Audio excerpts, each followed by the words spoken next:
India. नमस्कार, उदय India digital में स्वागत है आपका। मैं हूं अंशुमान आनंद। अमेरिकी राष्ट्रपति डोनाल्ड ट्रंप साहब ने फिर से अपने फैसले को पलटा है और भारत समेत पूरी दुनिया के देशों को 90 दिनों की राहत दी है। लेकिन खास बात यह है कि इस राहत से चीन दूर है। चीन पर लगभग 125% का टैरिफ उन्होंने जड़ दिया है और साफ तौर पे देखा जाए तो अमेरिका और चीन में व्यापार जो है वो गहराता जा रहा है, क्योंकि चाइना ने भी उल्टा अमेरिका पर 84% का टैरिफ लगाया है।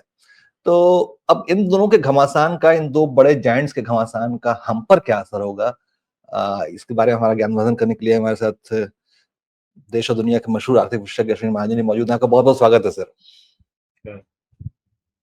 महोदय, अभी जो पिछली रात बीती उसमें फिर से ट्रंप साहब ने अपने फैसले को पलटा है। हालांकि हमारे राहत की बात है, क्योंकि हमें 90 दिनों का जो है वो रोक लगाई गई है हमारे टैरिफ पर।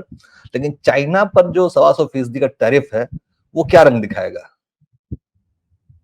देखिए, जैसे ट्रंप साहब ने पूरी दुनिया के लगभग 75 देशों पर जो टैरिफ बढ़ाया था रेसिप्रोकल टैरिफ के नाम पर, अलग अलग प्रकार से अलग अलग परसेंटेज था, लेकिन चीन पर काफी ज्यादा था। जी। अब तो दुनिया में दो प्रकार के देश हैं। एक वो देश हैं जो अमेरिका के साथ बात कर रहे हैं, नेगोशिएट कर रहे हैं। दूसरे वो लोग हैं जो बात भी नहीं कर रहे और रिटेलिएट भी कर रहे हैं। तो उस पे रिटेलिएट करने वाले देशों में सबसे अग्रणी देश जो है वो चीन है। तो क्योंकि चीन अपने आप को एक बड़ी आर्थिक ताकत मानता है, पूरी दुनिया की मैन्युफैक्चरिंग हब है वो, और कई प्रकार के क्रिटिकल रॉ मटेरियल का वो सोर्स भी है जहां से उसकी ताकत बनती है। ऐसे में चीन की अपनी कैलकुलेशन है। उन्होंने अपनी कैलकुलेशन के हिसाब से अमेरिका के हेजीमोनी को एक टक्कर देने के लिए, एक जवाब देने के लिए उन्होंने अपनी तरफ से टैरिफ बढ़ा दिया। ऐसे में चूंकि उन्होंने रिटेलिएटरी टैरिफ किया, तो प्रेसिडेंट ट्रंप ने इसको ये कहते हुए कि इन्होंने दुनिया के बाजारों की अनदेखी की है और इस प्रकार से गलत प्रकार से उन्होंने टैरिफ बढ़ाया है, इसलिए हम इस पर जवाबी टैरिफ के नाते और ज्यादा बढ़ाएंगे। पहले उन्होंने 104% किया और अब उसको बढ़ा करके 125% कर दिया। ये मोटे तौर पर ऐसा लगता है कि क्योंकि चीन की अपनी एक बड़ी आर्थिक ताकत है, उस आर्थिक ताकत के बढ़ने के साथ साथ दुनिया में दो प्रकार की बातें हो रही हैं। एक कि अमेरिका की हेजीमनी को टक्कर देने के लिए एक राष्ट्र खड़ा हुआ है, एक देश खड़ा हुआ है, वो चीन है। और जिस प्रकार से चीन ने अलग अलग स्थानों पर अपने ठिकाने बनाए हैं और स्ट्रैटेजिक पोजीशंस को उन्होंने टेक ओवर करने की कोशिश की है, चाहे वो बेल्ट रोड इनिशिएटिव के माध्यम से हो, चाहे वो अन्य प्रकार से, उन्होंने कई मुल्कों में और भारत के आसपास भी कई मुल्कों में उन्होंने स्ट्रैटेजिक पोजीशंस को काबू में कर लिया है। और इसके साथ साथ उसकी अपनी बढ़ती हुई आर्थिक ताकत अमेरिका के लिए चिंता का विषय बनी हुई, ये एक बात है। लेकिन चीन की बढ़ती हुई आर्थिक ताकत वो दुनिया की शांति के लिए भी एक बहुत बड़ा खतरा है। तो ऐसे में मुझे लगता है कि प्रेसिडेंट ट्रंप ने एक पहल की है कि चीन की ताकत को एक चुनौती दी है, और वो चुनौती ये है कि आप अब बताओ कि चूंकि मैं आपसे सबसे ज्यादा सामान खरीदता हूँ, तो मैं अगर आपसे सामान खरीदना बंद कर देता हूँ, मैं अपने टैरिफ बढ़ाता हूँ, अपने बाजार बंद करता हूँ, तो तब आप करके दिखाइए।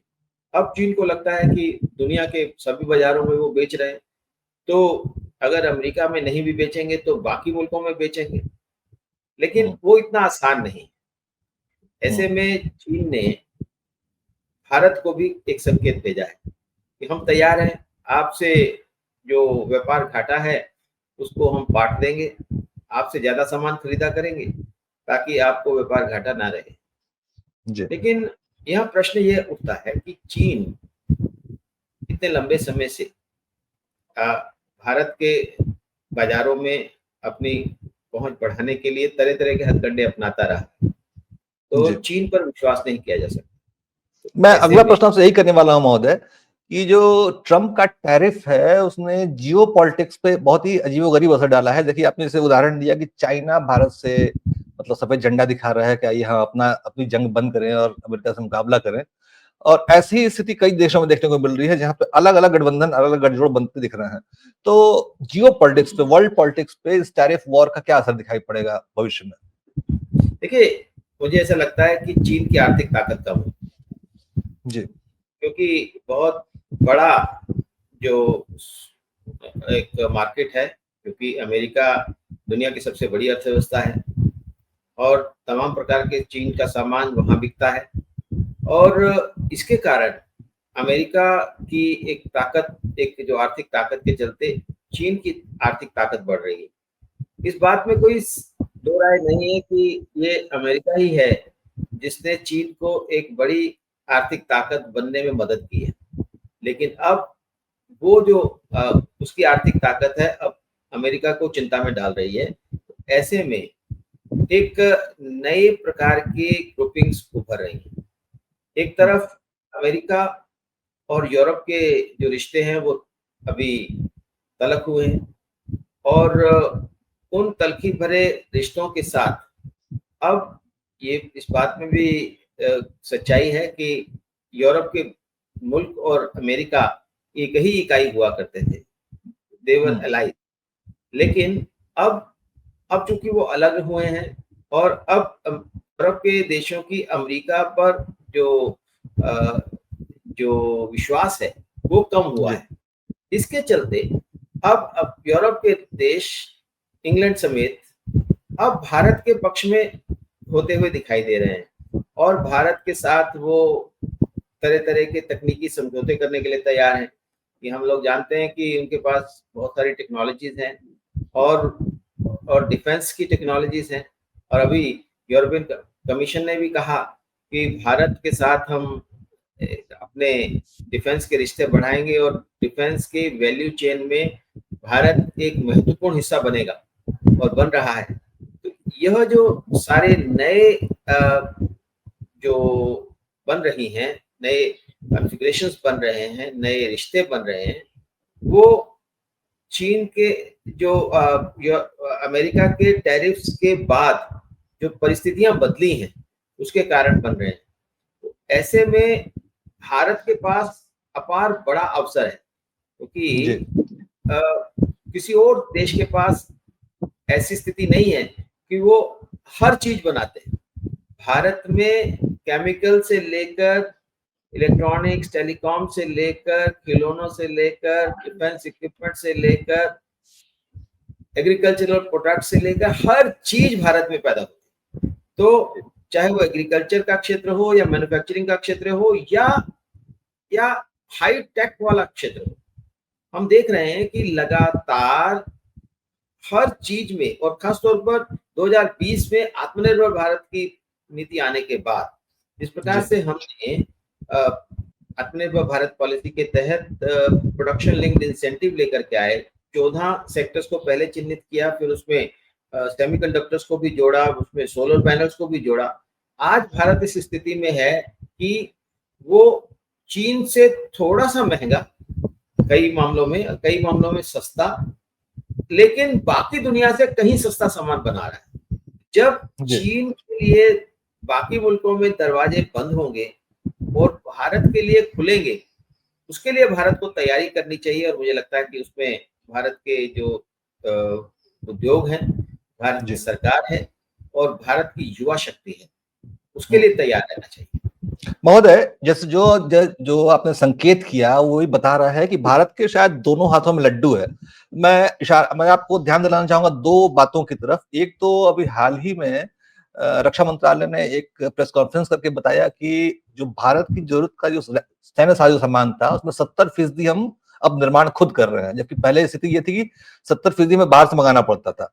दूसरी है मोबाइल के क्षेत्र में, अभी अश्विनी वैष्णव जी जो हमारे केंद्रीय मंत्री, उन्होंने बयान दिया कि हमने 2 लाख करोड़ का मोबाइल फोन जो है वो एक्सपोर्ट किया, जिसमें से 1.5 लाख सिर्फ एप्पल फोन, 1.5 लाख करोड़ सिर्फ एप्पल फोन हुआ करते थे। तो ये आंकड़े बता रहे हैं जो आपने बात कही वो उस बात की सत्यता को ये आंकड़े साबित कर रहे हैं। क्या कहेंगे आप?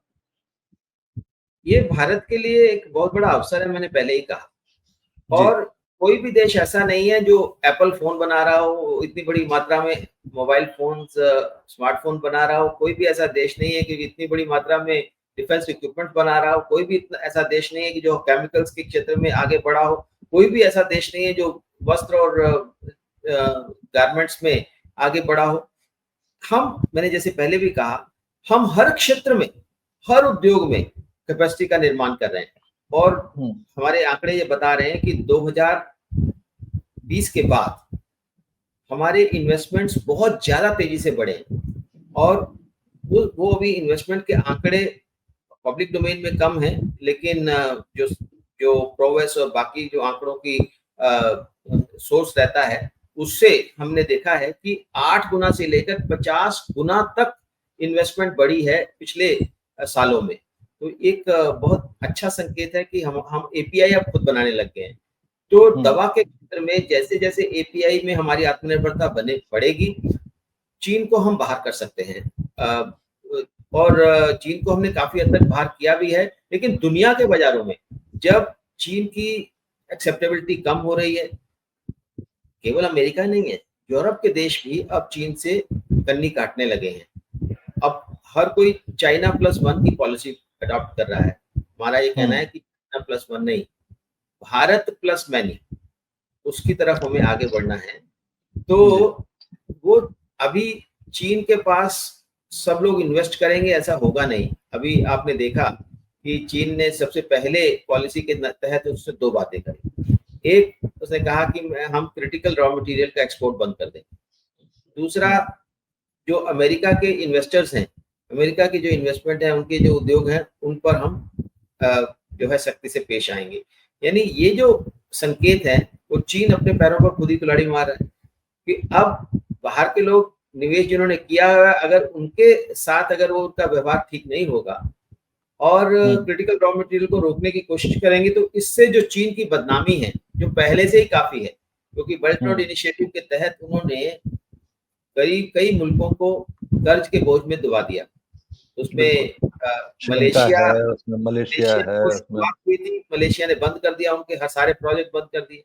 लेकिन श्रीलंका के साथ हुआ, हमने देखा पाकिस्तान के साथ हुआ, बांग्लादेश के साथ हुआ। ऐसे कई मुल्क हैं जो जिनको आर्थिक रूप से बहुत नुकसान पहुंचा है, और साथ ही साथ वो कर्ज के बोझ में दब गए हैं, और उनको कर्ज के बोझ से बाहर आने का कोई रास्ता सूझ नहीं रहा। तो ऐसे में पूरी दुनिया में अमेरिका की चीन की बदनामी हो रही है, जिसके कारण अभी आपने देखा होगा कि प्रधानमंत्री मोदी जब अमेरिका गए थे, तो जॉइंट स्टेटमेंट में आईमेक का जिक्र आया था जी। आईमेक में India, middle east, Europe corridor. तो ये बेल्ट रोड इनिशिएटिव का जो चीन समर्थित बीआरआई है, उसका एक जवाब है। इस दिशा में हम आगे बढ़ने वाले हैं, और उसमें यूरोप हमारे साथ है, अमेरिका हमारे साथ है। क्योंकि अमेरिका ने इस बात को वहां चिन्हित किया है, तो इसको समझ सकते हैं कि पूरा का पूरा वेस्टर्न इकोसिस्टम अब भारत के साथ अलाइन कर रहा है। तो ये अलाइनमेंट केवल आईमेक के संदर्भ में नहीं होगी, ये अलाइनमेंट हमारी बाकी क्रिटिकल रॉ मटेरियल के कंटेक्स्ट में भी होगी, इंटरमीडिएट्स के भी कंटेक्स्ट में होगी। और हम को पहले से ही जो मोबाइल फोन एक्सपोर्ट कर रहे हैं, और अभी आपने सुना होगा कि अब क्योंकि चीन पर टैरिफ बढ़े हैं, तो एप्पल की ज्यादा से ज्यादा सोर्सिंग अब भारत से होने वाली है। जो पहले एप्पल की सोर्सिंग हो रही थी चीन से, अब भारत से होगी। यानी बहुत बड़ा वैश्विक बाजार भारत के लिए खुल रहा है। तो इसलिए ये आपदा नहीं है, वास्तव में आपदा में अवसर नहीं है, अवसर ही अवसर है। अच्छा महोदय, मैं एक क्रिटिकल प्रश्न आया मेरे मस्तिष्क में, मैं आपसे पूछना चाहूंगा। देखिए, आपने बताया कि ये अवसर ही अवसर है, आपदा नहीं है, लेकिन इस अवसर को भुनाने के लिए हम कितने तैयार हैं? मैं आपका ध्यान दिलाना चाहूंगा केंद्रीय वाणिज्य मंत्री पीयूष गोयल जी के 4 दिनों पहले दिए गए एक बयान की तरफ, वो जो बता रहे थे कि हमारे जो स्टार्टअप्स हैं वो आइसक्रीम और सप्लाई चेन बनाने ज्यादा ध्यान देते हैं, जबकि हमें मतलब चिप और बाकी सारी चीजों पर ज्यादा ध्यान देना चाहिए। तो क्या हम तैयार हैं इस अवसर का लाभ उठाने के लिए?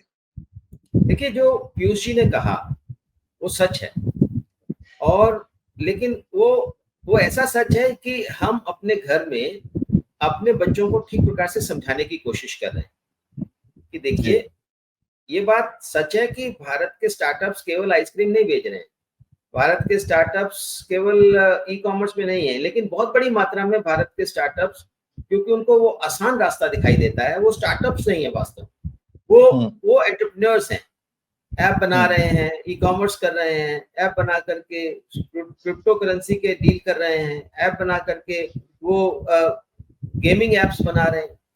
तो वो रास्ता भारत को परम वैभव की तरफ नहीं लेके जा रहा है। जी, लेकिन इस बात में भी सच्चाई है कि भारत के कई स्टार्टअप्स एआई के क्षेत्र में, नई हम्म, टेक्नोलॉजी के क्षेत्र में, तमाम बड़े क्षेत्रों में, डिफेंस के अंदर, जी, स्पेस के अंदर, ड्रोन्स के अंदर बहुत बड़ा काम कर रहे हैं। तो हम्म, वाणिज्य मंत्री ने यह सीख दी है उनको कि आप ऐसे स्टार्टअप्स की तरफ देखो जो जी, भारत को इंडस्ट्री 4.0 में आगे लेकर के जा रहे हैं। इसलिए अपना ध्यान आप इन गेमिंग ऐप से, आइसक्रीम बेचने वाली ऐप से हटाकर, क्योंकि वो तो कोई भी कर लेगा, लेकिन बिल्कुल, हमारे स्टार्टअप का मतलब होता है नए आइडियाज, नई टेक्नोलॉजी और एक प्रॉब्लम सॉल्विंग। तो हमारी प्रॉब्लम क्या है? हमने इंडस्ट्रियल रेवोल्यूशन 1 हमने मिस की, इंडस्ट्रियल रेवोल्यूशन 2 हमने मिस की, इंडस्ट्रियल रेवोल्यूशन 3 हमने मिस की, लेकिन आज समय है इंडस्ट्री 4.0 का, और उस इंडस्ट्री 4.0 में हमारा युवा इसके लिए तैयार रहना चाहिए, और सरकार उसके लिए पूरी मदद करने के लिए है। लेकिन जो हमारे युवा हैं, जो हमारे एंटरप्रेन्योर्स हैं, जो हमारे स्टार्टअप्स हैं, उनको इस दिशा में आगे बढ़ने की जरूरत है। मैं देख रहा हम्म, हूँ एग्रीकल्चर के क्षेत्र में बहुत अच्छे स्टार्टअप्स काम कर रहे हैं। जी, कैसे अपने अपने देश के जो एग्रीकल्चर प्रोडक्ट्स हैं उनका रख रखाव ठीक ठाक हो, उसमें भी बहुत अच्छा काम हो रहा है। कृषि में कैसे उत्पादन बढ़े, इसमें भी अच्छा काम हो रहा है। एआई के क्षेत्र में बहुत अच्छा काम हो रहा है। डिफेंस में मैं देख रहा हूँ कि छोटे छोटे स्टार्टअप्स टेक्नोलॉजी के फील्ड में, टेलीकॉम में, जो जो हमने भारत में 5G बनाया है, अभी हम्म, 5G जो बनाया है, वो वास्तव में ये बहुत बड़े इकोसिस्टम का एक परिणाम है कि जो हम ऐसा कर पाए हैं। तो ऐसे में जो स्टार्टअप इकोसिस्टम को हमें उस दिशा में लेकर के जाना है, जैसे एक बड़ा घर में समझाता है ना कि भाई हम्म, आपको इस तरह से काम करना चाहिए, मुझे लगता है कि उसको वाणिज्य जी, मंत्री के उस वक्तव्य को उस तरीके से देखना चाहिए, क्योंकि वो ऊपर से देख रहे हैं कि क्या हो रहा है। बिल्कुल। इसलिए हम तैयार हैं और तैयारी की जरूरत अच्छा, बिल्कुल आप सही कहा कि हमें और तैयारी की आवश्यकता है। मुझे लगता है कि हमें जो नए स्टार्टअप्स के लिए जो हमें रिसर्च और शोध का माहौल है, उसमें सरकार को थोड़ी और मदद करनी चाहिए, क्योंकि हमारा रिसर्च का बजट सिर्फ 0.7% का है, जो कि कोरिया और बाकी सारे देशों से बहुत कम है। तो क्या आपको नहीं लगता है कि हमें युवाओं को नए शोध को प्रोत्साहित करने की आवश्यकता है, ताकि वो अधिक क्रिटिकल स्टार्टअप्स खड़े कर सके? क्रिटिकल मतलब जैसे चिप वगैरह जो बनाना है, उसके लिए बहुत शोध की आवश्यकता पड़ती है। तो हमें शोध के लिए और फंड नहीं चाहिए क्या? मतलब क्या लगता है है। आपको? जी, हमारा देश जो है ना, बड़े सस्ते में अच्छे अच्छे काम करता है। हुँ, जिस बात को करने में अमेरिका को 166 बिलियन डॉलर खर्च करने पड़े, हमने 615 करोड़ रुपए में वो काम कर दिखाया, और चांद पर उस हिस्से में पहुंच गए जहां अभी तक कोई नहीं पहुंच पाया, जो 1 बिलियन डॉलर का 13वां हिस्सा है। आप बिल्कुल। समझ रहे हैं? तो और जब से हमने शोध की तरफ अब ध्यान देना शुरू किया है, आप कल्पना कीजिए कि 2-2,500 पेटेंट होते थे 2013-14 में। आज हुँ, पिछले साल हमारे 1 लाख से ज्यादा पेटेंट ग्रांट हुए हैं पिछले साल। अब आप जी, समझिए कि 10 सालों के अंदर ये पेटेंट देने की जो गति है, वो बीसियों गुना बढ़ गई। 20 गुना नहीं, लगभग 40 गुना बढ़ गई। जी। तो ऐसे में हुँ, और अभी भारत सरकार ने 1 लाख करोड़ रुपए का एक प्रावधान रखा है, जिसमें 50 साल के तक के लिए बिना ब्याज के, यानी समझ लीजिए कि ये सब्सिडी ही है कि मुफ्त में हुँ, पैसा दिया जाएगा कि आप शोध करिए। तो हुँ, शोध के लिए हमारी गतिविधियां बढ़ रही हैं, और मैंने जब पेटेंट के अपने आंकड़े देखे, तो मैं देख रहा था कि दुनिया के हर देश में अब पेटेंट ग्रांट कम हो रहे हैं पहले से, और जी, पूरी दुनिया में जो पेटेंट ग्रांट हो रहे हैं वो कम होते जा रहे हैं, चीन में भी। लेकिन हुँ, भारत में पेटेंट ग्रांट करने की गति पहले से कहीं ज़्यादा बढ़ गई है। पहले जी, जो पेटेंट हुँ, ग्रांट होते थे वो ज़्यादातर एमएनसीज़ कराया करती थी। आज जी, जो पेटेंट ग्रांट्स हो रहे हैं वो ज़्यादा हमारे युवा स्टार्टअप्स अपना अप्लाई कर रहे हैं। तो ये एक बहुत अच्छा संकेत है कि भारत में आर-एन-डी आगे बढ़ रही है और उस आर-एन-डी के आधार पर ही हमारे देश के जो स्टार्टअप्स हैं आगे आगे चल रहे हैं। इसीलिए हमारा ये मानना है कि हमें जो देश की ज़रूरत है इंडस्ट्री 4.0 में, जो देश की हुँ। ज़रूरत है एआई में, ड्रोन्स में, डिफेंस में, स्पेस में, हमें हमारे स्टार्टअप्स को उस दिशा में काम करना चाहिए। अच्छा महोदय, हम अपने मूल टॉपिक की ओर लौटते हैं वापस, यानी ट्रम्प साहब ने जो राहत दी है 90 दिनों की, क्या वो राहत और आगे बढ़ सकती है? क्या लगता है आपको? क्योंकि भारतीय कूटनीति बहुत इस दिशा में लगातार काम कर रही है और इसमें साथ जुड़ा हुआ प्रश्न ये भी है कि हमारे जो छोटे दुकानदार हैं और किसान हैं, मार्जिनल जो लोग हैं, छोटे किसान हैं, जो हमारे छोटे दुकानदार हैं, उनको इस अवसर का कितना फ़ायदा मिल सकता है? क्योंकि उनकी संख्या बहुत ज़्यादा है। देखिए, पहली बात तो ये कि चीन जो अमेरिका है, जी। अमेरिका कभी भी आप देखिएगा इतिहास गवाह है, कभी भी हुँ, अपनी कंपनियों के नुकसान में कोई काम नहीं करता। जी। और ये जो अभी हुआ है, जो हुँ, 90 दिन का पॉज़ दिया है, ये भी हुँ, उसी दबाव में दिया गया है। हालाँकि प्रेज़िडेंट ट्रम्प को चारों तरफ से एक उम, आलोचना का सामना करना पड़ रहा था, लेकिन वो अड़े हुए थे। लेकिन जिस प्रकार से पिछले कुछ दिनों में 13% से ज़्यादा वहाँ का शेयर बाज़ार गिर गया, ऐसे हुँ, में उनके पास कोई विकल्प नहीं था कि इसको पॉज़ देते। उन्होंने पॉज़ दिया है जी। और अपने देश के हित में उन्होंने पॉज़ दिया है और आगे हुँ, चल कर के ये एक सोचा-समझा निर्णय होगा कि हुँ, 90 दिन के बाद वो इसको किस तरह से लेते हैं। इस बीच में बहुत सारे देशों के साथ उनकी बातचीत हो जाएगी। इस बीच में बहुत सारे देशों के साथ उनके एग्रीमेंट्स हो जाएँगे और जो अमेरिका अचीव करना चाहता है इस सारे खेल में, वो जी। अचीव कितना कर सकेगा वो तो समय ही बताएगा। लेकिन उनका प्रयास ये होगा कि बाकी सब मुल्कों के साथ झटका दे कर के उनको अपने अनुरूप उनको लाया जाए।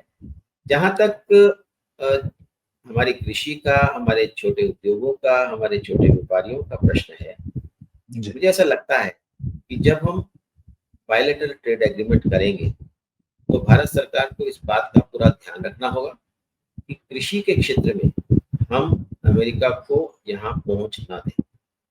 पहले से ही जी। अमेरिका के बादाम और सेब यहाँ पर आ रहे हैं, लेकिन उससे हमारे सेब की मार्केट को बहुत असर नहीं पड़ा है। लेकिन यदि हम एग्रीकल्चर का दूसरा सामान, डेयरी का सामान आने देंगे, तो वहाँ वो जी। इतनी बड़ी मात्रा में सब्सिडीज़ देते हैं कि हमारे किसान उस प्रतिस्पर्धा में नहीं ठहर पाएँगे। उसी प्रकार हुँ, से हमारे डेयरी क्षेत्र को और स्मॉल स्केल सेक्टर को, खास हुँ, तौर पर जो लेबर इंटेंसिव उद्योग हैं, उनको हमें बचाना पड़ेगा। तो ऐसे में जब हम बायलैटरल ट्रेड एग्रीमेंट करेंगे, अपने बाज़ारों के खोलने के संदर्भ में हम टैरिफ को घटाएँगे, तो हमें एग्रीकल्चर के टैरिफ्स को घटाने के लिए साफ मना करना चाहिए। भारत सरकार की तरफ से भी ऐसे संकेत आ रहे हैं और उसी प्रकार से ट्रम्प एडमिनिस्ट्रेशन भी इस बात की सेंसिटिविटी को समझता है कि ये बेहतर है कि भारत के साथ कोई ट्रेड एग्रीमेंट हो जाए, बजाय इसके कि कोई हो ही ना। इसलिए बिल्कुल। अ, हुँ, इसलिए उनको भी ये ध्यान रहेगा कि भारत की कृषि और डेयरी और छोटे उद्योग, यह हमारे लिए की हैं, हमारे लिए पूँजी हैं और जी। उसको हमें किसी भी हालत में उनके हितों का हम उनका त्याग ना करें, ये भारत सरकार को देखना तो आपने बहुत ही अहम बातें बताई हैं, बहुत ही कम शब्द में, बहुत सरल शब्दों में सारी जानकारियाँ दी और आपने बहुत सबसे जो अहम बात कही है कि ये आपदा में अवसर नहीं है, ये अवसर ही अवसर है। ये बात मुझे बहुत ही जची है और मैं दर्शकों से अनुरोध करूँगा कि ट्रम्प द्वारा दी गई इस राहत को पॉज़िटिवली लें और बहुत ही मतलब ये हमारे लिए एक अच्छा मौका है कि हमारा देश व्यापार में तरक्की करेगा और भविष्य में जो कुछ भी इस तरह की जो आर्थिक गतिविधियाँ होती हैं, उस पे अश्विनी जी हमारा ज्ञानवर्धन करेंगे, हमें उम्मीद है। अभी के लिए बहुत-बहुत धन्यवाद सर।